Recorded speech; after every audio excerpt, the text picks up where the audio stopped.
Vamos a Laser GRBL, nos conectamos a nuestra máquina, vamos a configuración GRBL,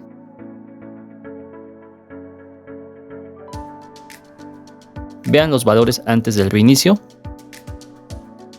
cerramos la ventana, vamos a la ventana de comandos y damos clic, escribimos el siguiente comando, damos enter, nos aparecerá este mensaje, vamos de nuevo a configuración GRBL y pueden ver que los parámetros han vuelto a su condición de fábrica.